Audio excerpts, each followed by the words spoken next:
In the mood to make a few simple items of jewelry? Think you need fancy tools and skill to do it? Well, maybe not.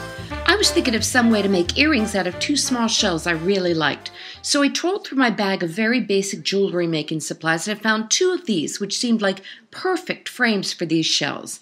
I could easily imagine them nestled against a background with clear resin top coat holding everything in place. But I had no epoxy in the house. Still, I was out to prove that you don't need no fancy tools to make your jewels. So, I dropped a bottom coat of glue in each frame and drizzled in a layer of sand I brought home from the beach. And yes, I brought home a baggie full of sand. Go ahead, you can have your laugh. Anyway, I topped off that first layer of sand with another layer of glue, then more sand and glue. And next, I rested the shells in each frame thusly.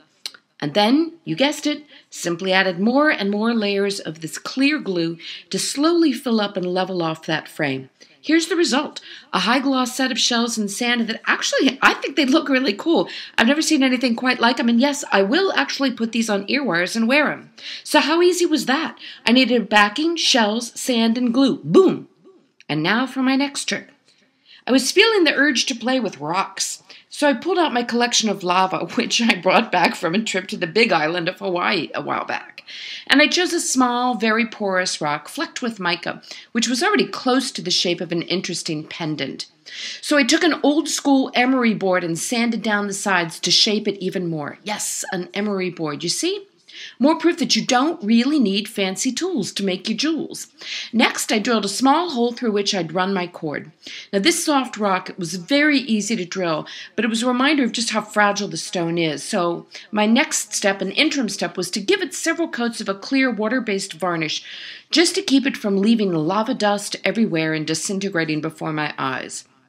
And you don't have to drill your rocks, people. You can just artfully wrap some lovely wire around them and make a loop at the top for hanging off a cord or a chain. Which brings us to the last step.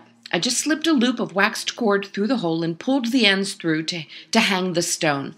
I locked it in place with one bead and started stringing each side of the cord.